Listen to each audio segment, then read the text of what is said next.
श्री दुर्गा सप्तशती 12वां अध्याय। ओम दुम दुर्गाय नमः। जय माता दी। या देवी सर्वभूतेषु बुद्धि रूपेण संस्थिता नमस्तस्यै नमस्तस्यै नमस्तस्यै नमो नमः। श्री दुर्गा सप्तशती के 12वें अध्याय में देवी के चरित्रों के पाठ का महात्म्य वर्णन किया गया है। आप सभी भक्तगणों से निवेदन है कि अगर आपने श्री दुर्गा सप्तशती के पाठ को सुनना आरंभ किया है तो उसे शुरू से लेकर अंत तक पूरा अवश्य सुने, क्योंकि आधा अधूरा पाठ सुनने से इसका दोष भी लगता है और पूरा पाठ सुनने से आपको पूर्ण फल की प्राप्ति होती है और सभी प्रकार की मनोकामनाएं पूर्ण होती हैं। तो प्रेम से बोलिए जय माता दी। देवी बोली कि हे देवताओं, जो पुरुष इन स्तोत्रों द्वारा एकाग्रचित होकर मेरी स्तुति करेगा उसके संपूर्ण कष्टों को मैं निसंदेह हर लूंगी। मधु कैटभ के नाश, महिषासुर के वध और शुंभ तथा निशुंभ के वध की जो मनुष्य कथा कहेंगे, मेरे महात्म्य को अष्टमी, चतुर्दशी व नवमी के दिन एकाग्रचित होकर भक्ति पूर्वक सुनेंगे, उनको कभी कोई पाप न रहेगा। पाप से उत्पन्न हुई विपत्ति भी उनको न सताएगी। उनके घर में दरिद्रता न होगी और न उनको प्रियजनों का बिछोह ही होगा। उनको किसी प्रकार का भय न होगा। इसीलिए प्रत्येक मनुष्य को भक्ति पूर्वक मेरे इस कल्याणकारक महात्म्य को सदा पढ़ना और सुनना चाहिए। मेरा यह महात्म्य महामारी से उत्पन्न हुए संपूर्ण उपद्रवों को एवं 3 प्रकार के उत्पातों को शांत कर देता है।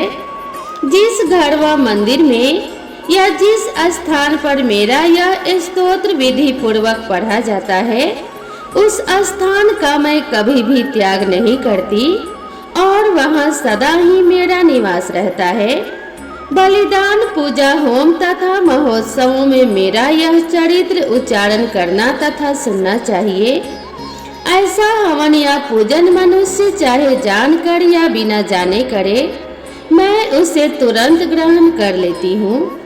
और शरद काल में प्रत्येक वर्ष जो महापूजा की जाती है, उनमें मनुष्य भक्ति पूर्वक मेरा यह महात्म्य सुनकर सब विपत्तियों से छूट जाता है और धन्य धान्य तथा पुत्र आदि से संपन्न हो जाता है।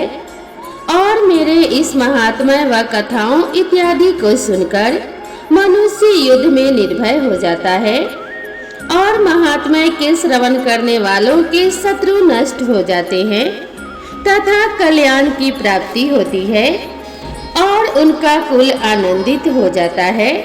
सभी प्रकार के कष्ट शांत हो जाते हैं तथा भयंकर स्वप्न दिखाई देना तथा घरेलू दुख इत्यादि सब मिट जाते हैं। बाल ग्रहों में ग्रसित बालकों के लिए यह मेरा महात्म्य परम शांति का देने वाला है। मनुष्यों में फूट पड़ने पर यह भली भांति मित्रता करवाने वाला है। मेरा यह महात्म्य मनुष्यों को मेरी जैसी सामर्थ्य की प्राप्ति करवाने वाला है। पुष्प, अर्घ, धूप, दीप, गंध, दीपक इत्यादि सामग्रियों द्वारा पूजन करने से, ब्राह्मण को भोजन करा के, हवन करके, प्रतिदिन अभिषेक करके, नाना प्रकार के भोगों को अर्पण करके और प्रत्येक वर्ष दान इत्यादि करके जो मेरी आराधना की जाती है और उससे मैं जैसी प्रसन्न हो जाती हूँ, वैसी ही प्रसन्न मैं इस चरित्र के सुनने से हो जाती हूँ। यह महात्म्य श्रवण करने पर पापों को हर लेता है तथा आरोग्य प्रदान करता है। मेरे प्रादुर्भाव का कीर्तन दुष्ट प्राणियों से रक्षा करने वाला है। युद्ध में दुष्ट दैत्यों का संहार करने वाला है। इसके सुनने से मनुष्य को शत्रुओं का भय नहीं रहता। हे देवताओं, तुमने जो स्तुति की है अथवा ब्रह्मा जी ने जो मेरी स्तुति की है, वह मनुष्यों को कल्याणमयी बुद्धि प्रदान करने वाली है। वन में, सूने मार्ग में अथवा दावानल से घिर जाने पर, वन में चोरों से घिरा हुआ या शत्रुओं द्वारा पकड़ा हुआ, जंगल में सिंहों से, व्याघ्रों से या जंगली हाथियों द्वारा पीछा किया हुआ, राजा के क्रुद्ध हो जाने पर मारे जाने के भय से, समुद्र में नाव के डगमगाने पर, भयंकर युद्ध में फंसा होने पर, किसी भी प्रकार की पीड़ा से पीड़ित, घोर बाधाओं से दुखी हुआ मनुष्य मेरे इस चरित्र को स्मरण करने से संकट से मुक्त हो जाता है। मेरे प्रभाव से सिंह, चोर या शत्रु इत्यादि दूर भाग जाते हैं और पास नहीं आते। महर्षि ने कहा, प्रचंड पराक्रम वाली भगवती चंडिका यूं कहने के पश्चात सब देवताओं को देखते ही देखते अंतर्ध्यान हो गई और संपूर्ण देवता अपने अपने शत्रुओं के मारे जाने पर पहले की तरह यज्ञ का भाग उपभोग करने लगे और उनको अपने अधिकार फिर से प्राप्त हो गए तथा युद्ध में देवताओं के शत्रुओं शुंभ व निशुंभ के देवी के हाथों मारे जाने पर बाकी बचे हुए राक्षस पाताल को चले गए। हे राजन, इस प्रकार भगवती अंबिका नित्य होती हुई भी बार बार प्रकट होकर इस जगत का पालन करती है, इसको मोहित करती है, जन्म देती है और प्रार्थना करने पर समृद्धि प्रदान करती है। हे राजन, भगवती ही महाप्रलय के समय महामारी का रूप धारण करती हैं और वही संपूर्ण ब्रह्मांड में व्याप्त हैं और वही भगवती समय समय पर महाकाली तथा महामारी का रूप बनाती हैं और स्वयं अजन्मा होती हुई भी सृष्टि के रूप में प्रकट होती हैं। वह सनातनी देवी प्राणियों का पालन करती हैं और वह मनुष्य के अभ्युदय के समय पर घर में लक्ष्मी का रूप बनाकर स्थित हो जाती हैं तथा अभाव के समय दरिद्रता बनकर विनाश का कारण बन जाती हैं। पुष्प, धूप और गंध आदि से पूजन करके उनकी स्तुति करने से वह धन एवं पुत्र देती हैं और धर्म में शुद्ध बुद्धि प्रदान करती हैं। श्री दुर्गा सप्तशती का 12वां अध्याय यहाँ पर संपूर्ण हुआ। अब हम सुनेंगे श्री दुर्गा सप्तशती का 13वां अध्याय। श्री दुर्गा सप्तशती के 13वें अध्याय में राजा सूरत और वैश्य को देवी का वरदान देना।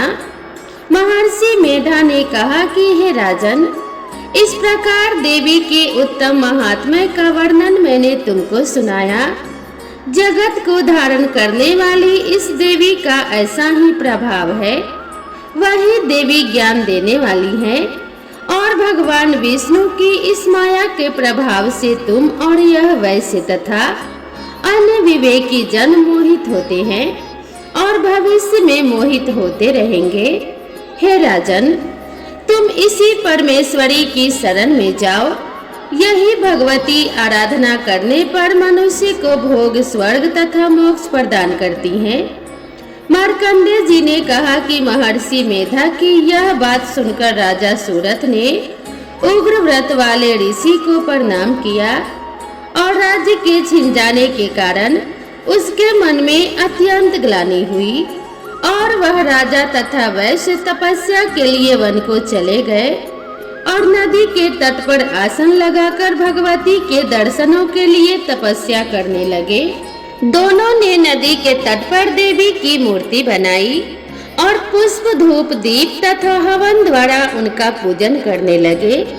पहले उन्होंने आहार को कम कर दिया, फिर बिल्कुल निराहार रहकर भगवती में मन लगाकर एकाग्रता पूर्वक उनकी आराधना करने लगे। वह दोनों अपने शरीर के रक्त से देवी को बलि देते हुए 3 वर्ष तक लगातार भगवती की आराधना करते रहे। 3 वर्ष के पश्चात जगत का पालन करने वाली चंडिका ने उनको प्रत्यक्ष दर्शन देकर कहा। देवी बोली कि हे राजन तथा अपने कुल को प्रसन्न करने वाले वैश्य, तुम जिस भी वर की इच्छा रखते हो वह मुझसे मांगो, वह वर मैं तुमको दूंगी, क्योंकि मैं तुम पर अत्यंत प्रसन्न हूँ। मार्कंडेय जी कहते हैं, यह सुन राजा ने अगले जन्म में नष्ट न होने वाला अखंड राज्य और इस जन्म में बलपूर्वक अपने शत्रुओं को नष्ट करने के पश्चात अपना पुनः राज्य प्राप्त करने के लिए भगवती से वरदान मांगा। और वैश्य ने भी, जिसका चित्त संसार की ओर से विरक्त हो चुका था, अतः भगवती से अपनी ममता तथा अहंकार रूप आसक्ति को नष्ट कर देने वाले ज्ञान को देने के लिए कहा। देवी ने कहा कि हे राजन, तुम शीघ्र ही अपने शत्रुओं को मारकर पुनः अपना राज्य प्राप्त कर लोगे। तुम्हारा राज्य स्थिर रहने वाला होगा।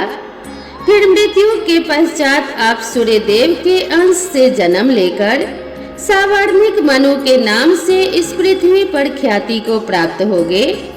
हे वैश्य, कुल में श्रेष्ठ, आपने जो मुझसे वर मांगा है वह मैं आपको देती हूँ। आपको मोक्ष देने वाले ज्ञान की प्राप्ति होगी। मार्कंडेय जी कहते हैं, इस प्रकार उन दोनों को मनवांछित वरदान प्रदान कर उनसे अपनी स्तुति सुनकर भगवती अंतर्ध्यान हो गई। और इस प्रकार क्षत्रियों में श्रेष्ठ वह राजा सूरत भगवान सूर्यदेव से जन्म लेकर इस पृथ्वी पर सावर्णिक मनु के नाम से विख्यात होंगे। यहाँ पर श्री दुर्गा सप्तशती का 12वां अध्याय संपूर्ण हुआ। तो प्रेम से बोलिए जय माता दी। माता रानी आप सभी भक्तों का कल्याण करे, आपके घर में सुख समृद्धि हमेशा बनी रहे। इसी मंगल कामना के साथ आप सभी से विदा लेते हैं। मिलते हैं इसी तरह की नई कथा और नई कहानी के साथ। माता रानी की कृपा से आप सभी के जीवन में कभी कोई कष्ट और संकट ना आए।